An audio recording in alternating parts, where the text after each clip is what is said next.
Welcome to news అడ్డా. నేను అర్చన. ముందుగా ఈరోజు ముఖ్యాంశాలు. కేసీఆర్ కుటుంబం తెలంగాణకు శని, బండి సంజయ్ సంచలన వ్యాఖ్యలు. రేవంత్ రెడ్డి భాషపై హరీష్ రావు వ్యాఖ్యలు, స్పందించిన ఎంపీ కిరణ్ కుమార్ రెడ్డి. దానం నాగేందర్ వ్యాఖ్యలపై చింతల రామచంద్రారెడ్డి వ్యంగ్యం. రేవంత్ రెడ్డి ఇప్పుడు ఎవరి తోలు తీస్తారు, ప్రశ్నించిన హరీష్ రావు.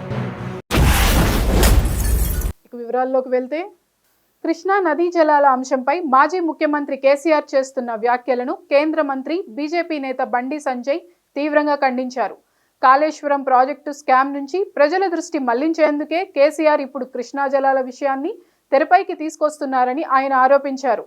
ఈ అంశంపై మాట్లాడే నైతిక హక్కు కేసీఆర్కు లేదని స్పష్టంగా చెప్పారు. కృష్ణా జలాల పంపకాల్లో తెలంగాణకు జరిగిన నష్టానికి పూర్తిగా కేసీఆర్నే బాధ్యుడని వ్యాఖ్యానించారు. అప్పట్లో బీజేపీ రాష్ట్ర అధ్యక్షుడిగా ఉన్న సమయంలో తానే అపెక్స్ కౌన్సిల్ సమావేశం జరిపించానని బండి సంజయ్ గుర్తు చేశారు. కృష్ణా జలాల అంశంలో కేసీఆర్ పాత్ర పూర్తిగా ద్రోహపూరితమని అన్నారు. కాళేశ్వరం ప్రాజెక్టులో వెలుగులోకి వస్తున్న అక్రమాల నుంచి ప్రజల దృష్టి మళ్లించేందుకే కేసీఆర్ కృష్ణా జలాల అంశాన్ని లేవనెత్తుతున్నారని ఆరోపించారు. కాళేశ్వరం స్కామ్ నుంచి తప్పించుకునేందుకే కొత్త ఇష్యూ తీసుకొచ్చారని దుయ్యబట్టారు. కేసీఆర్ కుటుంబం మొత్తం తెలంగాణకు భారంగా మారిందని బండి సంజయ్ తీవ్ర వ్యాఖ్యలు చేశారు.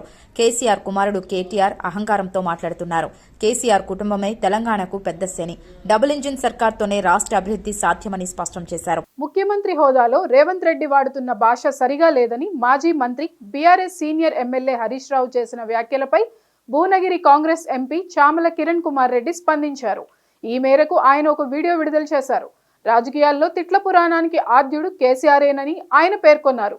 2 ఏళ్ల తర్వాత బయటకు వచ్చిన కేసీఆర్ ముఖ్యమంత్రిని ఉద్దేశించి తోలు తీస్తా అంటే ఊరుకునేది లేదని హెచ్చరించారు. కేసీఆర్ పద్ధతిగా మాట్లాడితే రేవంత్ రెడ్డి అంతే పద్ధతిగా సమాధానం చెప్తారని, అభ్యంతరకర భాషను ఉపయోగిస్తే అదే పద్ధతిలో బదులిస్తారని అన్నారు. కేసీఆర్, కేటీఆర్లకు హరీష్ రావు నీతులు చెప్పాలని ఎద్దేవా చేశారు. హరీష్ రావు వ్యాఖ్యలు దెయ్యాలు వేదాలు వల్లించినట్లుగా ఉన్నాయని విమర్శించారు.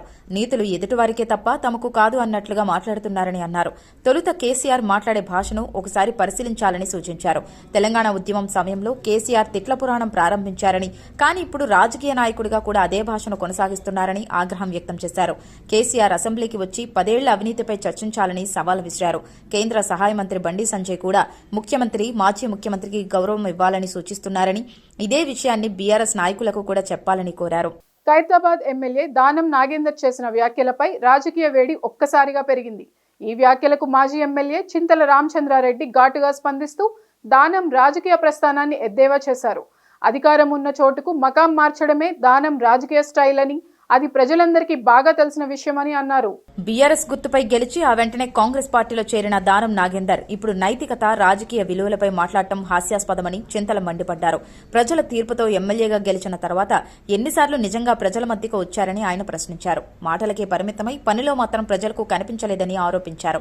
ఖైరతాబాద్లో ఉప ఎన్నిక అనివార్యమని చింతల స్పష్టం చేశారు. ఆ ఎన్నికల్లో కాంగ్రెస్ పార్టీకి ప్రజలు తగిన బుద్ధి చెప్పేందుకు ఇప్పటికే నిర్ణయం తీసుకున్నారని అన్నారు. అధికార బలంతో రాజకీయాలు నడిపించవచ్చని అనుకుంటే అది పొరపాటేనని, ప్రజలే అసలు తీర్పు చెబుతారని వ్యాఖ్యానించారు.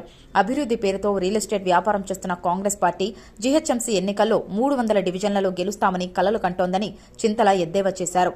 అవి పగటి కలలేనని, వాటికి ప్రజలే సరైన సమాధానం చెబుతారని స్పష్టం చేశారు. సీఎం రేవంత్ రెడ్డి ప్రభుత్వంపై బీఆర్ఎస్ సీనియర్ నేత మాజీ మంత్రి హరీష్ రావు మరోసారి తీవ్ర స్థాయిలో విరుచుకుపడ్డారు. అనాథ విద్యార్థులకు సమయానికి భోజనం అందించలేని దయనీయ స్థితిలో కాంగ్రెస్ ప్రభుత్వం ఉందని ఆయన విమర్శించారు. క్రిస్మస్ పండుగ సందర్భంగా సిద్దిపేటలో అనాథ విద్యార్థులను కలిసిన హరీష్ రావు వారి సమస్యలు తెలుసుకున్నారు. నువ్వే ముఖ్యమంత్రివి, నువ్వే విద్యాశాఖ మంత్రివి, అయినా విద్యార్థుల బిల్లులు పెండింగ్ లో ఉన్నాయంటే ఇంకెవరిని అడగాలి అని హరీష్ ప్రశ్నించారు. బిల్లులు చెల్లించకపోతే తోలు తీస్తానని గతంలో సీఎం చేసిన వ్యాఖ్యలను గుర్తు చేస్తూ ఇప్పుడు ఆ తోలు ఎవరి మీద తీస్తారని నిలదీశారు. ప్రభుత్వం తీరుపై ప్రజల్లో తీవ్ర ఆగ్రహం పెరుగుతోందని హెచ్చరించారు. కేసీఆర్ ప్రెస్ మీట్ తర్వాత కాంగ్రెస్ నాయకుల్లో భయం మొదలైందని, అడిగిన ప్రశ్నలకు సమాధానం చెప్పలేని పరిస్థితిలో ఉన్నారని విమర్శించారు. విద్యార్థుల పెండింగ్ బిల్లులను వెంటనే విడుదల చేయాలని, లేకపోతే ఉద్యమాలు తప్పవని హెచ్చరించారు. విద్యా, సంక్షేమ రంగాలను నిర్లక్ష్యం చేస్తే ప్రజలు తగిన గుణపాఠం చెబుతారని స్పష్టం చేశారు. ఇవి ఇప్పటివరకు ఉన్న అప్డేట్స్. మరిన్ని వార్తలతో మళ్ళీ కలుద్దాం. నమస్కారం.